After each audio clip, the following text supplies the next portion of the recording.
Welcome back. This is episode 14 of Simply Carifying. And this is one that probably hits home with a lot of people, whether they want to admit it or not. But this is moms think they suck. Okay? This is a very real phenomenon that a lot of people who are not moms don't ever think about. There is an intensive motherhood, perfectionist, I don't even know what to call it, but the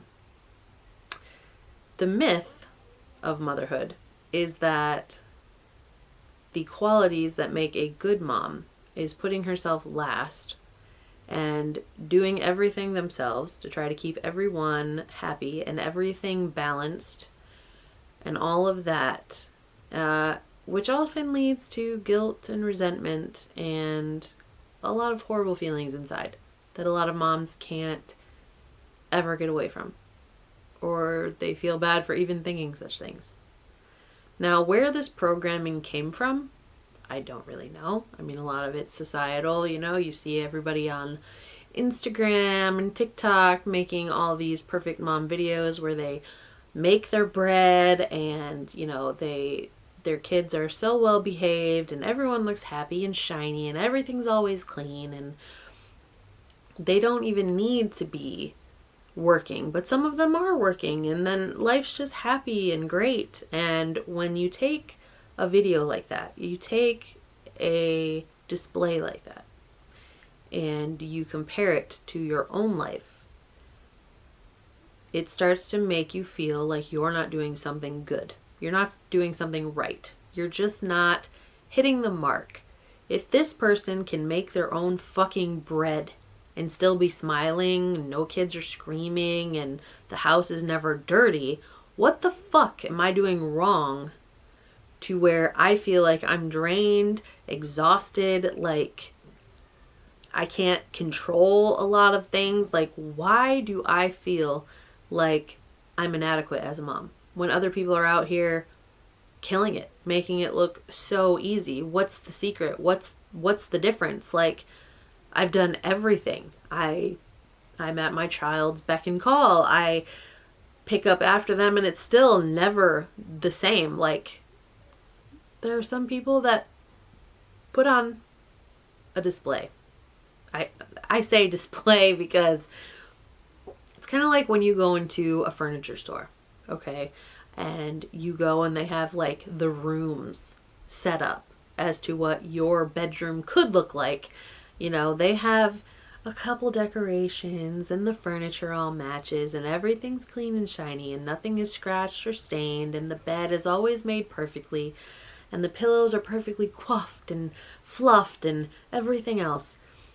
It is a display, okay? That's not real. For some people, it is real, but that's not like the outline of what you should have, okay? It might be what some people strive for, and that's totally fine. But being a mom, being a good mom, is not making sure that everything's perfect and that everyone else is taken care of while you're mentally drowning and wishing you were dead. That's not what being a good mom is. You're human, okay? Supermom or not, eventually the cape will be hung, okay? You're still a human. Now, I've known some people who do some crazy shit for their kids. And I know people who would tell you that I do crazy shit for my kids. And they don't know how I operate or where I find the energy and all this stuff. That's great and all, but there's pieces of my personality that like to get shit done. I am a doer, not a talker. So that's not just the mom part of me. That's just part of who I am. If I say I'm going to do something, I'm going to say it. Or I'm going to do it. If I'm not going to do it, I'm not going to say it. Okay? I've known plenty of talkers. And momming is no different. I say that I'm a human trying to raise good humans. I'm not trying to raise assholes. That's fact. There are things that I believe that people should, common decency, good morals, good manners, all like common sense shit. This is stuff that I instill into my kids. You're not owed anything. You're not entitled to shit. It's just, I want my kids to respect me as a mom, to love me as a mom, to know that I really do everything for them, but that I'm also a human, okay? If they can go to school and have a shitty interaction with a teacher or friends, or they fail a test, or they're just fucking tired and over the day, if that can happen to you, then do not act surprised when, I've had to pay 4 bills and do nonstop laundry, worry about dinner, the dog threw up all over the place, your sisters kept me up last night and, peed the bed, and the other sister's sick, like all this shit to where I have a day. It's a very real thing. I don't feel bad for being a human, okay? I want my kids to understand that being a mom is great, but it's not easy. Even if you're staying at home, I don't know, yes, a lot of people have it really good where they're able to stay home.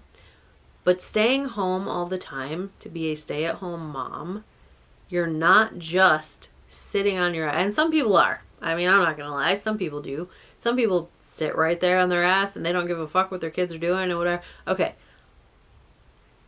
That's different.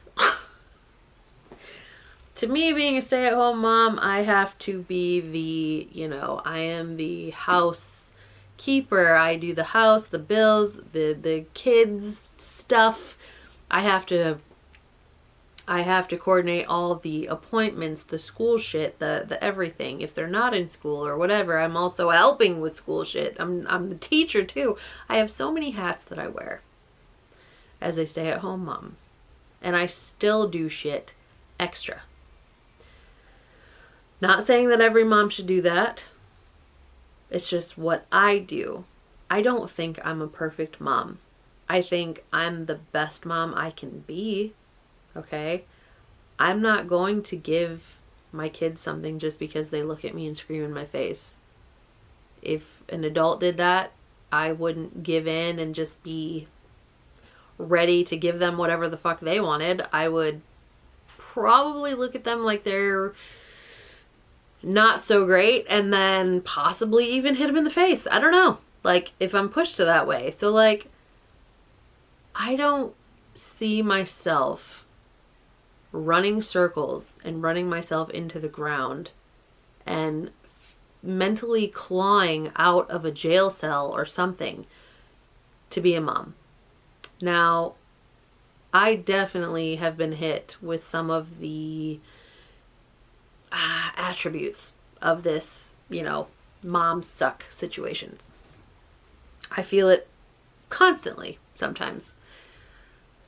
I have 4 daughters, and I'm sorry that I keep saying this. It just makes it more relatable. So I have 4 daughters, and the ages are all over the spectrum, okay? So we've got 20, 17, 11, and 5. My first 3 kids were damn near copy-paste. The same. Just the books we read, the music played when they were little, just the lessons we did, the workbooks, the programs, all this stuff. And they all excelled remarkably. And I was always complimented on their manners, how good they did in school, how nice they were, how sweet, precious, they're so good. They're such good kids. Well, number 4 comes, and she was a COVID baby. And a lot of COVID babies, a lot of kids from 19 to 23 maybe, I don't know, or even 19 beyond, I don't know. There's been such an influx of speech delay, autism, all kinds of different things.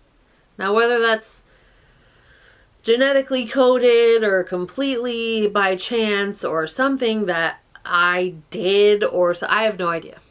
But in regards to how my fourth daughter is compared to my first three, there are things that are very, very different.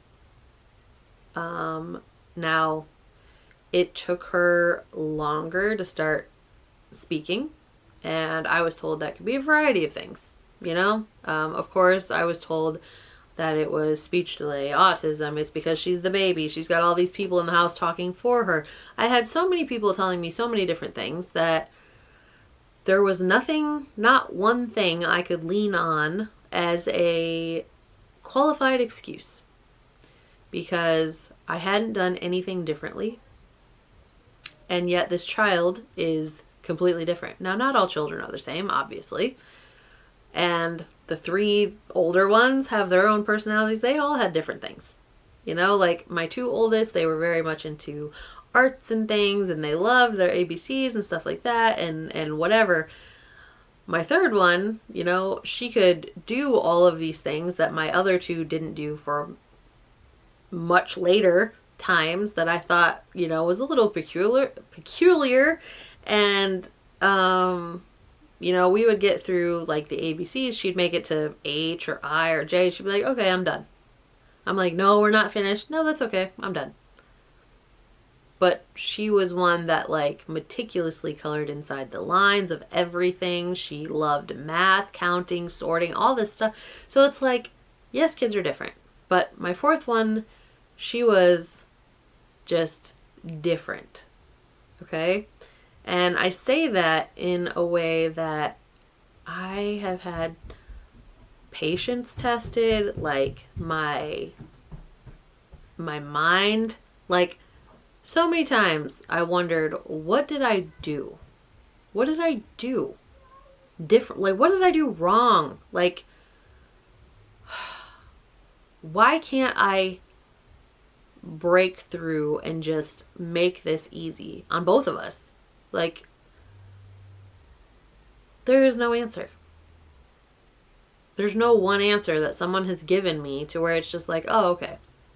And so on times where, and I mean, she is light years past where she's been, you know, so there has been huge jumps and everything else. And as far as like therapies and things, like we have evaluations and all kinds of stuff, like we have been through the ringer. And I've been told a lot of different shit. So it's hard because I don't have that one crutch of that one thing to excuse like some of the battles. And so when we get into head-to-head things and we're just completely locked, you know, like there's no breakthrough at that point, I just get really down on myself. Like how could I have done this 3 other times? How could I have done this 3 other times where people are telling me how great they are and how all these good things, and like now I just suck at it? Like, what did I do that was different when there was nothing?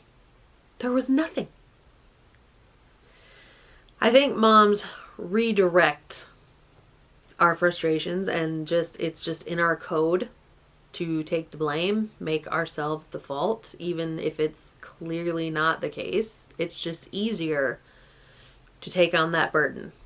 And it sucks because now you've got social media, and talk about comparisons and digital exhaustion. Like, you thought keeping up with the Joneses was a thing just in life back in the day. Now you have people rubbing it in your face how clean the house is, and then you look around and you're like, well, fuck. Or how nice these kids are and how like quiet, well behaved, and then yours is swinging off her, you know, sensory shit because she just needs to swing and jump and climb or whatever, and you're like, how? You know? And a lot of people don't understand how curated the internet is. And it's made that way because once you start a pattern of different kinds of videos, generally you're going to be shown that same kind of thing, that same kind of content. And if you've engaged, you know, you might not even realize you're doing it. But if you see these things about these perfect, I say that with the biggest air quotes, stay-at-home moms with the happiest children and the cleanest homes and everything's, you know, just perfect. You're going to look at yours if it's not anywhere near there and think that you're failing. You're going to think that you suck in any kind of way. Now, the people who have jumped over that hurdle, because it's going to hit you. It hits every mom at some point or another. But people have climbed over those barriers and they're like, okay, well, I live in the real world, right? I've seen videos where like this is this perfect spot, right, that people film in, and then after the fact they take the camera and they kind of zoom around and it's a complete fucking night. It looks like a normal place and you're like, oh, so you are a human. You just, you know, put on a front, you put on a display because that's your thing. That's, you know, that's what you're doing in the moment. I feel like there are so many factors why moms think that they're just not good enough these days that it's not just social media. Like, it's like that is a big part of it. But a lot of people now, you know, they're trying to not even take on help, right? Like, you always heard things like it takes a village to raise. That's not a bad thing, right? Because when you have more people, especially when you have like a good support thing, when you have those people in your life, when the kids are with someone else, you know, a good person that you trust and everything else, like they're getting something from that person and you're getting time. You're getting that time to just kind of reset. A lot of people don't have that. And so you're never out of it. You're always in the thick of it. Even when they're sleeping, you're not at ease because your mind still goes to all these places of all the shit you didn't get done today and all the stuff you have to do tomorrow and what went wrong today and what will go wrong tomorrow, and like all of this shit is just, it's just, you can't turn it off. And people who have that burden of responsibility, they have no help, okay? And the fact that childcare is fucking crazy a lot of the time, that's not even an option anymore. And then if you actually find somewhere, you have to wonder if it's going to even be worth it, because are you going to be worrying that your kid isn't getting, you know, whatever, like you're not putting them in some shady, shisty fucking place. Like, that creates its own fucking chaos in your mind. And so it's just like, and God forbid something happens, it comes back to the mom every single time. Because our kids are growing up with the choices that we're making for us and for them. Okay, so where they go to school, where they go to daycare, what they do, who they're around, what they learn, what they don't see. All this stuff. You know, what, are we lifting them up? Are we holding them back? Are we, you know, did we do enough? Did we give them too much? Did I talk to her the wrong way? Did I punish them? Did I not give them the right tools? Did I, like, there's so much in the mom brain. It just branches out. It never shuts off. There's never a stop button for this machine. And so to take that and top it on everything else that a mom has to think about. Like, it's not just kids that mom has to worry about. She's got to worry about bills in the house and dinner and the laundry and this and that and this and that and this and that and this and that. And it just goes forever. There is no short list for the good mom. And when there's no off switch, when there's no fucking escape ever, you just start to feel like everything that happens that goes wrong, it all comes back to you. It's your fault because you didn't do it this way. You didn't talk that right. You didn't give. You didn't get. You didn't. And then you just, that's when like the rage and the burnout starts to come. And then what?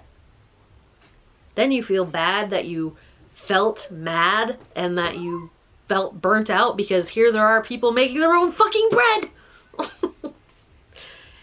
It is a thankless, payless thing to be a mom, okay?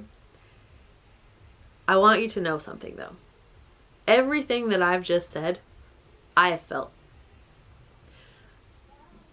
There are things that I wish I could do differently.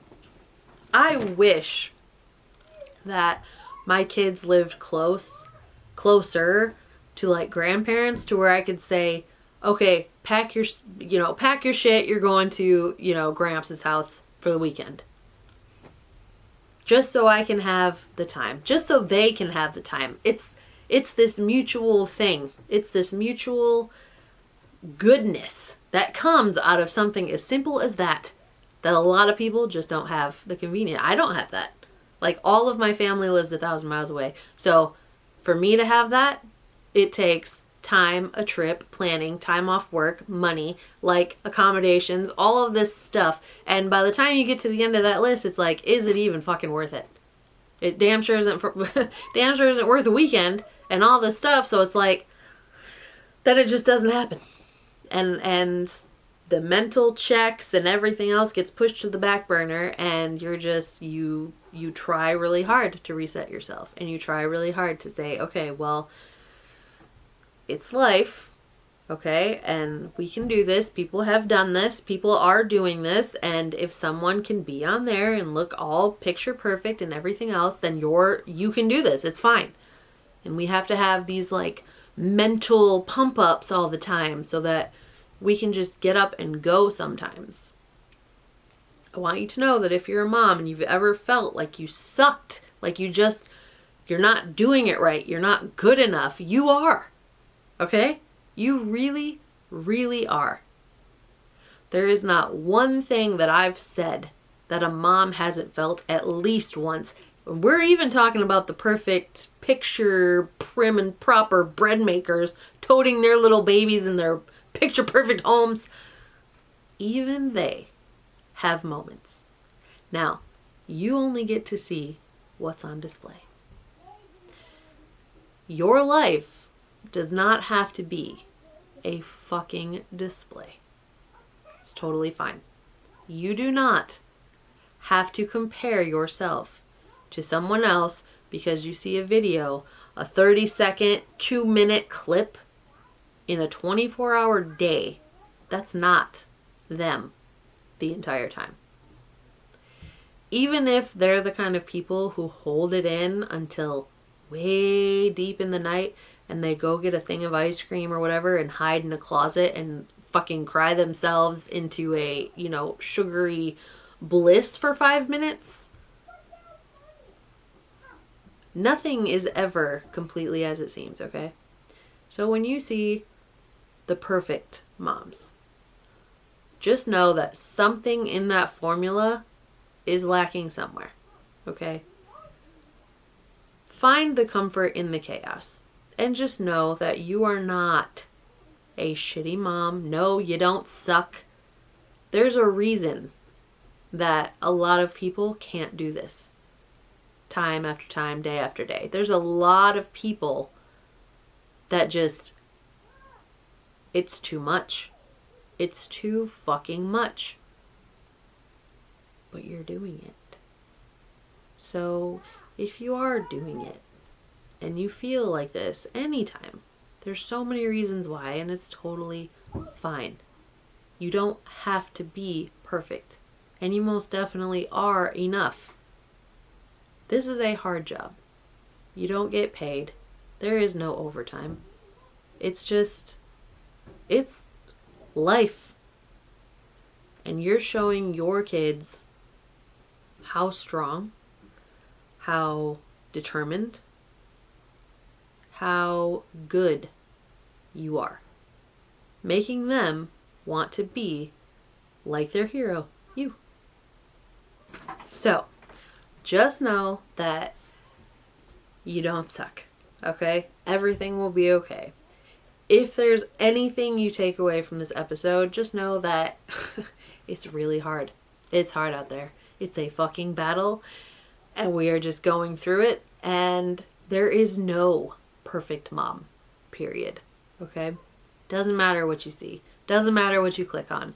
Even if it looks like it, things aren't always what they seem. Okay? So just know, you're doing great. Keep those days. Hold on to all of that, even on your hardest days where you think that everything is just real absolute shit. You're doing great. You're a good mom, and your kids know and appreciate and all that stuff. So with that, we are wrapping up episode 14. We'll come back tomorrow for episode 15, which wraps up 3 full weeks of the Monday through Friday podcast, like I promised. And I'm pretty proud of us. You know, I'm proud of myself for coming here every day and delivering, you know, this crap. And then I'm also proud, I totally spit just now. I'm also proud of, no big deal. I'm also proud of you for coming back to listen to all the crap that I spew and spit at you. So with that, we are wrapping up episode 14, Moms Think They Suck, and be sure to come tomorrow for the next episode that I'm not going to tell you about, and we will see you next time.